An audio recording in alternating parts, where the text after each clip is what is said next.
Hi, everyone, and welcome to the first edition of the Embedded podcast, Embedded Conversations, as it's more commonly going to be known. And I am delighted to welcome a mate of mine, Uncle James, as I get to call him, despite the fact there's only 2 years age difference between us. He's always been Uncle James to me because James was really the first person that I worked with in my very early days of consultancy. James, how are you? It's lovely to see you. Good, and thank you for the opportunity to air my thoughts on your podcast.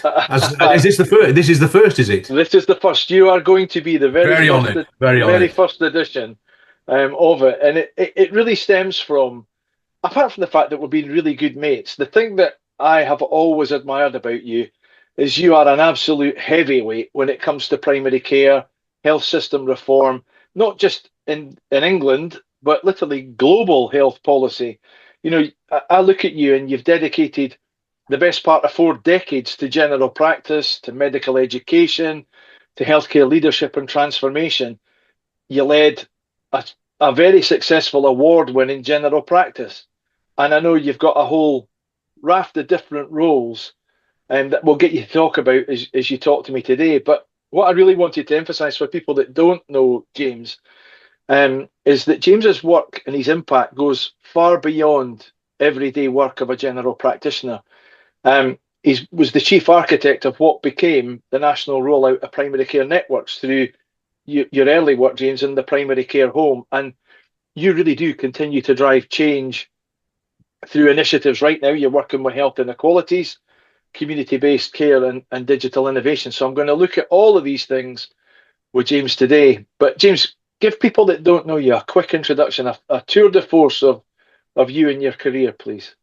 Well, that's a very kind introduction, Scott. Some of it you were in the past tense. I'm getting to the stage of it's almost. Do you know who I was?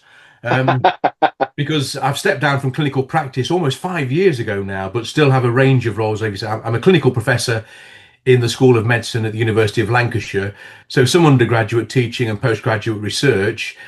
I'm at a stage where I'm trying to give something back because the cumulative knowledge, and as you were saying, that goes outside of the NHS, there's a sense of what happens to it all. So I'm delighted that I can give some back on even podcasts like this, as well as some of the work I'm doing internationally. And that goes from health inequalities. As you say, I'm just bringing to the close a 5-year programme that predates Core 20 plus 5.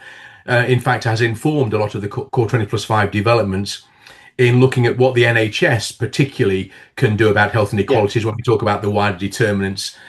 The digital area, which is relatively new for me, but I set up 6 years ago now a network for digitally enabled online providers of care in the independent sector. So these are all the private providers, which is dwarfing the NHS in the delivery of care in terms of patient numbers in the sort of digital space. And international work, I'm long story, but I'm retained by the Ministry of Health in Singapore, in Abu Dhabi, and I'm still working in Southeast Asia on a range of undergraduate teaching in primary healthcare development, but also another area that I've become interested in, disaster medicine. Yes. Which is relatively new. It's only been around for about 30 or 40 years, but as we know, that covers everything from pandemics to earthquakes and everything in between. And some of the things that I'm focusing on in the primary care support in disaster management. So there's a range of things that keep me still interested.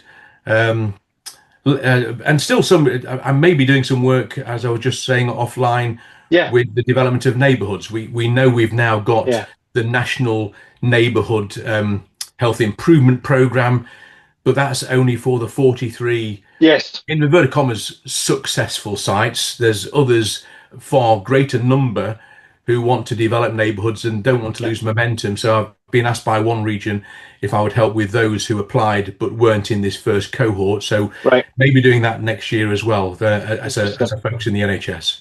Other than that, lots of spare time. So if you want to go to golf, I'm ready. busier now than you were when you were a full-time GP. It's a great insight, and that's really what I want to pull on, because in all the time I've known you, you've had an absolutely front row seat in shaping NHS primary care. As I said in my introduction, from the original primary care home that became the blueprint for the primary care networks, advising on health inequalities and the like. So looking back, what do you think when it comes to pharma, medtech, device companies, and life science industry? What do they misunderstand about how primary care systems really work?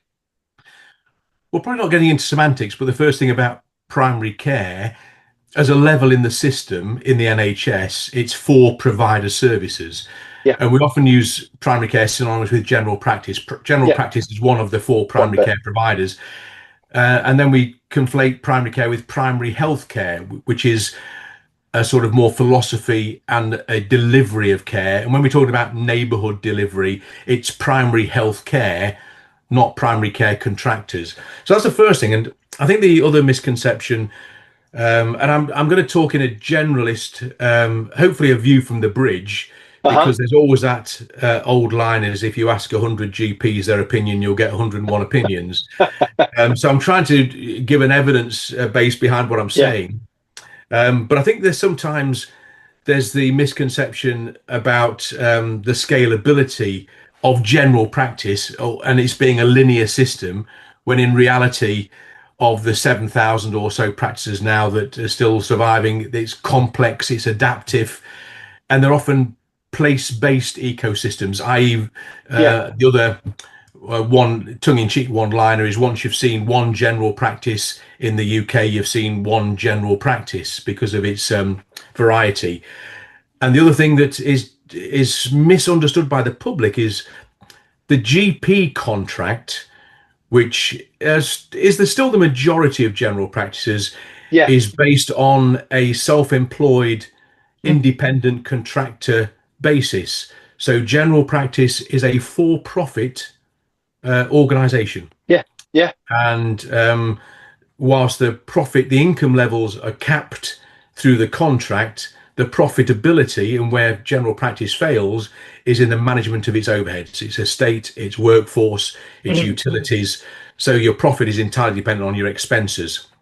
And the other thing that sometimes it isn't understood by general practice, it's largely a partnership model. And that model, unless you have your own partnership agreement, is governed by the law of England from the Partnership Act of 1890. wow, So wow, there's all sorts of dangers in not getting your business yeah, correct. And where pharma can help and interact sometimes is understanding the nature of the business. And mm, as it has scaled, and sometimes it's been the willing who have come together in a primary care network, and the next mm, stage is neighbourhoods. Sometimes there isn't the cohesion, and primary care networks, as you were saying, I helped develop the yeah, blueprint. They're not mini hospitals. They're not no, out of hospital care. They are a community based provider service. In fact, yeah, you've heard me say before, I get quite annoyed about out of hospital care. I was a non exec director of 3 hospitals. I've often said I said at the board, bit tongue in cheek, but as you know me, I meant it. I'm saying, why don't we rename hospitals the out of community service? yeah, Because we're talking about my community services as being out of, either in the mothership or outside the mothership. And it yeah, gives a misconception of what networks and now neighborhoods are trying to be set up to do in terms of an extended provider service, yeah, not just a sifting and sorting. So PCNs were to enable collaboration, not necessarily build new organizational layers. It was the success always depends on relationships, local history, and I know you've yeah, worked with lots of primary care networks. You know, if the yeah, local yeah, history is bad, workforce stability, and yeah, the big one is trust. Not just the contractual levers that NHS England try and bring in, with the PCN yes, contracts. yeah, But evaluations show that the stronger PCNs as they are rely on mature relationships and collective leadership, purposeful, not positional leadership of, yeah. I'm in charge. Um, I mean, and one of the things that strikes me particularly about you, James, is you've worked on so many transformation projects, both here in the UK and as you've described globally. You started to touch on it. What are the key ingredients for lasting change within a health system, and where do the external partners like industry help or sometimes hinder that process. You just started to touch on it, which is why I thought I would interrupt and just try and Yeah, tease sure. that out with you. Well, it's where I can bring a bit of global research from the privilege I've had probably over the last 15 plus years of working in other health jurisdictions. Um, but the global research on health system transformation highlights several repeated success factors. Mm, And I go on to where the industry can help.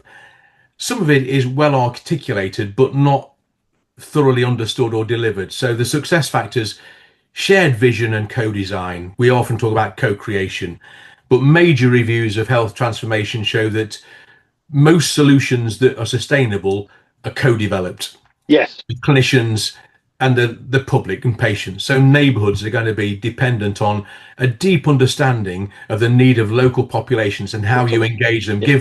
give agency to Yes. that population to build new services.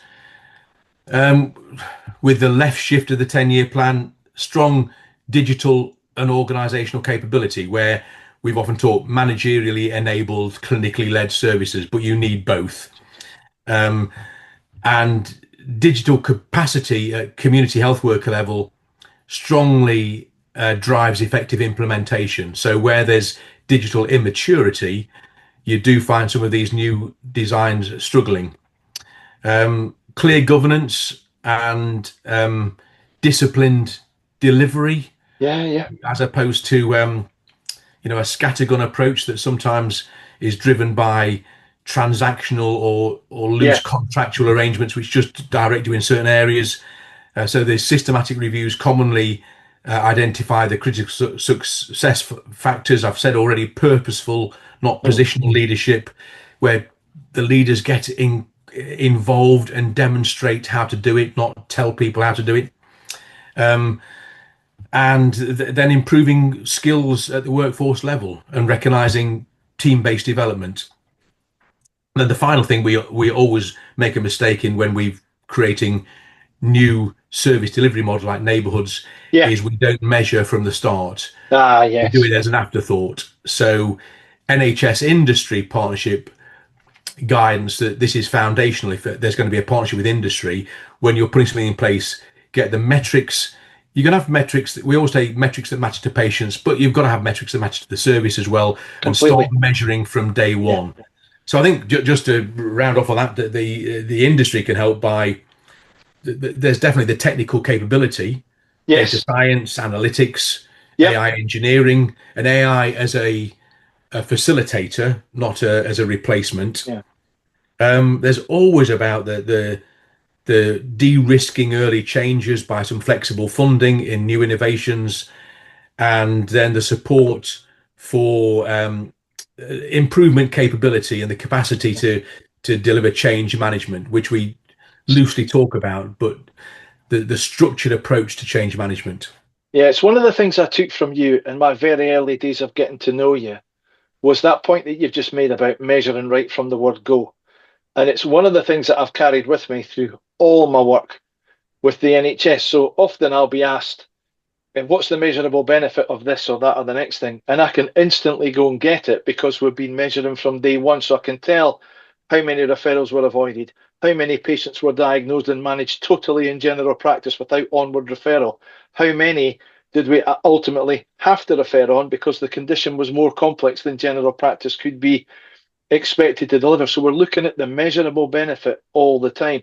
So I think that's a real top tip for industry is to go in, because if you're going to scale, you're being really candid, if you're ever going to scale it, you'll have to measure it from day one. Other than that, you're starting again with your second pilot because you can't take any of the learning from the first pilot forward. Have you got, hopefully you have you got an example somewhere of that actually working for you in over all the years? Of measuring from the Of start. measuring from the start, yeah. Yeah, we've done that with the what we call the Complete Care Community Program Right. that was set up 5 years ago. It sort of was a fast forward from the development of primary care networks, fast forwarding what would they be doing in the most complex areas of care, living with complex lives, marginalized communities, people living in areas of high deprivation. Yeah. But what the NHS, as I was saying, what can the NHS do about it, and why do we continually fail to reduce health inequalities despite good people doing good things over Yeah. a long period of time. So we built in a process of early understanding and measuring what matters in the design phase, Yeah. how to focus on the clearly defined population group that people were working with, what were the things that enable them to have connection, rather than waiting for an extended period of time and reflecting on some of the difficulties of design, developing the models of care, even the importance of recognizing when you're going down a blind path, Yes. when you're going down the, and where you can think to recalibrate, refocus, which the Yeah. NHS doesn't do well. Often that is a linear process, start on Yeah. day one, finish on day 365, and it's a success whatever happens, as opposed to on day 100, we realized we were doing all sorts of wrong things. The Yes. experiment was going wrong. And that's where transformation works, when you look at it as experimental, sequential experiments that sometimes fail, but you Yeah. can forgive yourself and reset, That's it. recalibrate, and then Yeah. focus. So you can only find that when you're measuring from day one. So we've Yeah. measured and produced reports of this clinical care community program on a regular basis to talk about how it's evolved, what the successes were, but most importantly, how you learn from the failures and Yeah. forgive, Totally. not forget the failures, but accept that that's going to happen. And it's Going a to very happen. Yeah. difficult thing Yeah. for the NHS. Yeah. It absolutely happens. I mean, that ties in kind of nicely to my next question for you, which was around um, one of the things I'll often get from the customer base about digital solution is, Scott, if it needs another login, another password, if I'm logging out of what I'm doing and into that, it's never going to take off. So, with your experience in kind of the digital clinical standards through DICE, how should companies approach the development and then the implementation of digital tools in clinical care? Well, it might sound strange when I say start with clinical quality, not tech. Yep. So I'd say that, early alignment of clinical risk frameworks, governance, professional standards, and those tools must support those, as opposed to just taking in the tech and then deciding what the tech's going to do. Yeah. Um, so it enables clinical decision making, because this is Right. a enabler, not a replacement, as I was saying, particularly for things like AI, which is misunderstood or used in a very rudimentary way, just ambient listening or helping to collect Yeah. data, input to records. Um, but having said that, the design tools that we all know reduce administrative load is an early welcome from particularly general practitioners. They've got to integrate, whether the EHR is good Yeah. or not, it is what we've got. And so it needs to integrate easily rather than becoming a front end or another Yeah. complex Yeah. connection. Um, and I think for me, because I've harped on about team-based care as opposed to individual specialties working in their own silos. Um, the tech that helps to maintain continuity and bring team-based care together, so that Yeah. its functionality is across disciplines. Um, and I think it's when you're taking in new tech, adopting open standards, publishing your safety cases, Yeah. how it's evolving, and involve the complete team, not just the Yeah. practice manager or the GP or the IT lead. If the whole team hasn't bought in, and particularly the interdisciplinary, the multidisciplinary clinical Yeah. teams, and then the thing that the industry can help with, and I've often said that would be really beneficial, is the training within Yeah. those tools, onboarding to, especially with a wider team, um, and the nudges that helps with how it improves Yeah. workflow, and then the metrics that that tech enables you That to for me is the key. Is industry not just turning up with the tools and the kit, but actually turning up with the replication packs, the standard operating procedures, the templates, the checklists, the things that make it easy for people to adopt it and implement it. If you don't do that, it's another piece of kit gathering dust on a shelf because people are not bought in. And you go around a general practice, you'll find lots of that kit on Lots dusty of, I shelves. know, that's unfortunate. It's really unfortunate. If I want to go back to one of the things that absolutely fascinates me is your work in health inequalities. Um, we've been talking about it for as long as you and I have been friends. So for over 25 years, we've been talking about tackling inequalities. Where do you see, if we come right up to date and where you are now, the biggest opportunities for pharma, for medtech and device companies to contribute really meaningfully beyond selling you a product? So don't be a product vendor, be a pathway partner. But where is my opportunity if I am a pathway partner?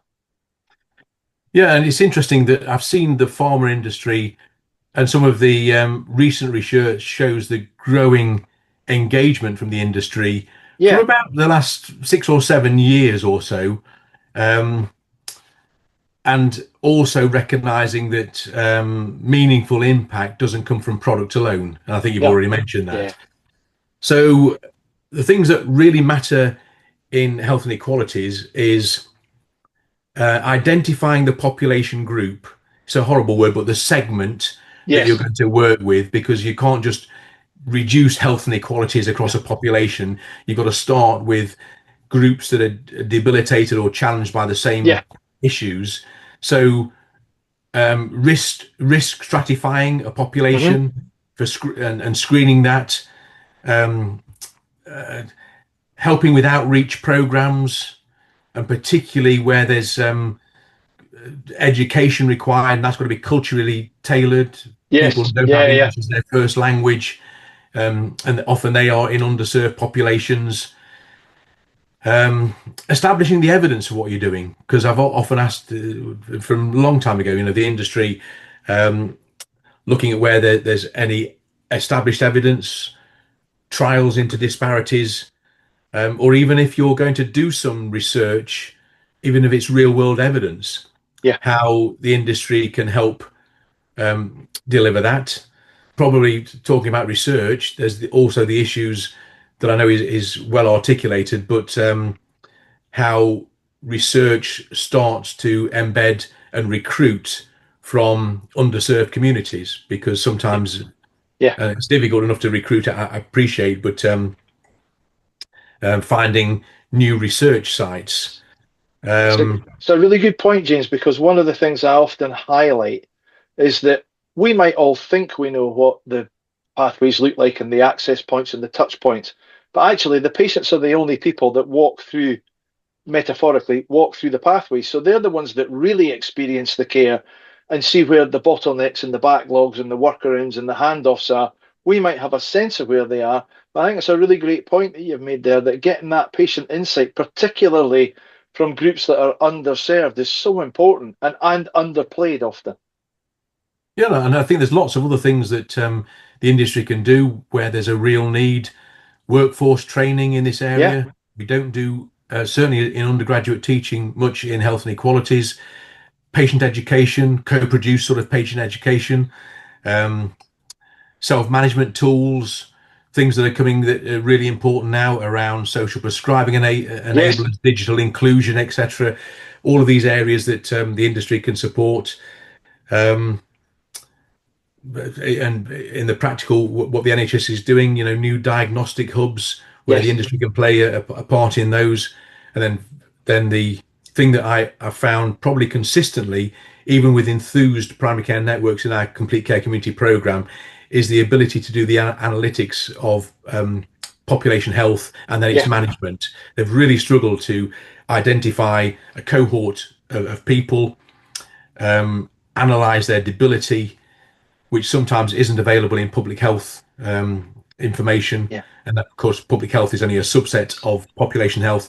And then to risk stratify, because yeah, the ability may be through simply a diagnosis, hmm, but that diagnosis will affect people in different ways. So risk stratifying, therefore targeting your efforts and screening, yeah. all of that sort of analytics where the industry is That's well versed great. and more skilled at it.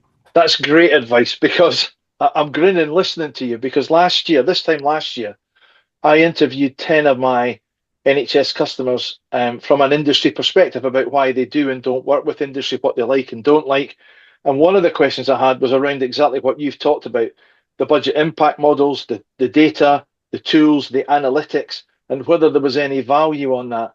And all 10 of the customers, and this was a mix of general practice, GPs, I had pharmacists, I had ICB commissioners, I had medicines optimization teams. It was a full range right across, hospital, community, general practice, mental health trust. Every single one of them said, oh, for goodness sake, do not take away the budget impact models, the data, the audits, the analytics, because without that, we're going to be very data rich but information poor. So it's really interesting that you've also zoomed in and said that's one of the areas that industry could really help. So if I was to ask you, I'm going to ask you actually, I'm not if I was, I'm going to ask you. So you've advised healthcare systems in places like India, Nepal, Singapore that you've talked about. What innovations or approaches from those systems do you think the NHS could learn from? And is there anything in there that industry could support that knowledge transfer? That's a tough one. From India, which has just got 1.4 billion people now. I think it's more than that. What lessons can you learn? Well, I think because of that size, India is about low cost, high volume care. So their Yeah, digital innovations, where there's high areas of deprivation and poverty, everyone's got a mobile phone. So mobile first clinical right. pathways and teleconsultation models are being developed because of the sheer vastness of the Population. population, Yeah, but the ability to utilize what they've all got, mobile yeah, phones. And there's an efficiency lesson there where we're still a bit wary, where as I was saying, the independent or the online private sector is really forging ahead. The NHS is yeah, still talking about, oh, be careful about emails, yeah.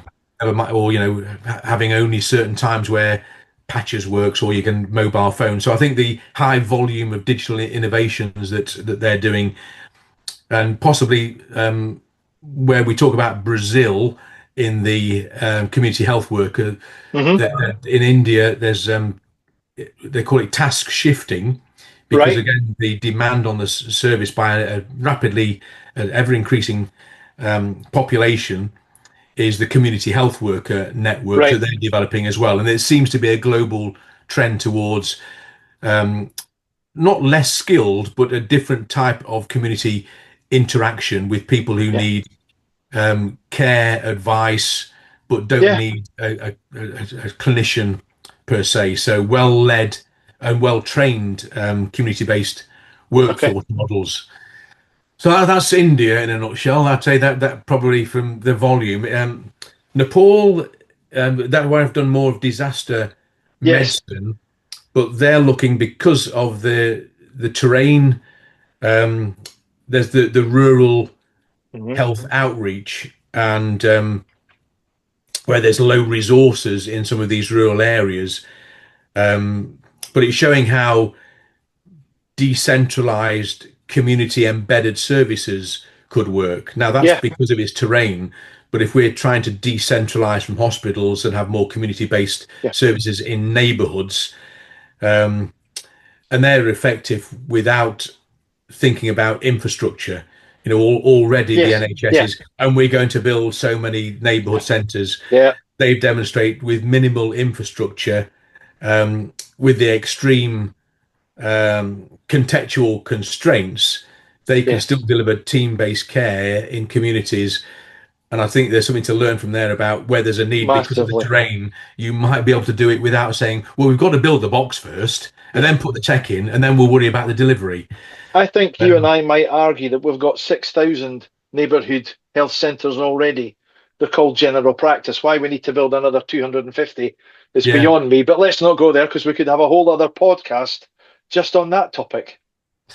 And then finally, you mentioned about Singapore. It's interesting, Yeah, over the last 50 years, they've gone from a relatively low income, poorly developed health service to one of the best health services in the yeah, world, with some of the best outcomes, which UK can only aspire to. Um, and their healthier Singapore strategy has emphasized for a long time what we're talking about now, the preventative enrollment and the development of more screening, early detection, and strong data Yeah, integration to target where resources should be. And they've been very yeah, successful in that. And so prevention as part of their development has been embedded where, I sometimes, you've heard me say with a wry yeah. smile, after 40 plus years in general practice, somebody's finally told me I never knew prevention was better than cure. Who'd have known that? Who'd have known that? I know. But Who'd have ever Secretary of thought State that? has picked up on it, and in fact, do you know who first coined the phrase "prevention is better than cure"? Go on. It was the in the 1500s Erasmus, a Dutch philosopher. There's Erasmus University in Rotterdam, but who'd have thought that? Sorry, my phone's going now, and I'm That's all just right. right. I'm sorry again if my computer's been beeping as emails keep coming No, in. not at all. Not at all. It makes Um, it real though, and it shows it's it does. live. It does. It shows we're doing it live. One last question for you, mate. You've got decades of experience on different NHS boards and education and frontline practice. If you had one message for companies trying to build long-term trusted partnerships with the NHS, which is really what most of my listeners will be trying to do, what would it be? Don't know whether I could say in one, but I mean, there's the fastest way to lose credibility is bringing in commercial models Yeah. and being unclear about the use of patient data, and Yep. so being transparent, Hmm. um, committing to the long haul as well, because sometimes the That's key. relationships. Yeah. So NHS and particularly clinicians always valued long-term partnerships. We met Yes. first when you were still in the industry Yep. many years ago, when I was in practice and met with representatives from pharmaceutical Yeah. You companies. did. The relationship I built was more important or as important as the products they were going to sell, because that you could have a candid conversation. So committing to the long haul and solving problems that matter to the service and local populations as much as what matters to the product that the area of care that the industry is in. Um, measure what matters, Yes. as opposed to measuring the outcome of a Yeah. particular problem. And then probably the final bit is the alignment with the public service values, Yeah. Yeah. demonstrate that openness. That supports health inequalities, fairness, and Yeah. particularly builds in sustainability, because that is the thing that blights the NHS. Yes. This short-term cycle, the new ideas that last for 2 years before they start to decay, and then the restructuring that every single government goes through. Um, It's and I think really most of interesting, them, James. Really interesting that you picked up. So there's one thing I want to go back to quickly because I've got you. Is that bit about being in it for the long haul? I talk about that a lot in my book Embedded. That's one. There's a whole chapter on that on don't turn up with a short-term view, thinking I'm going to get in and get out as quickly as I can. Come and embed and be in it for the long haul. I think that's so important and so misunderstood by industry. Um, we still have that habit of turning up trying to just do the short-term fix, but then it withers on the vine and we wonder why we don't get scale. That's why we don't get scale, because we're in it for the short haul, not in it for the long haul.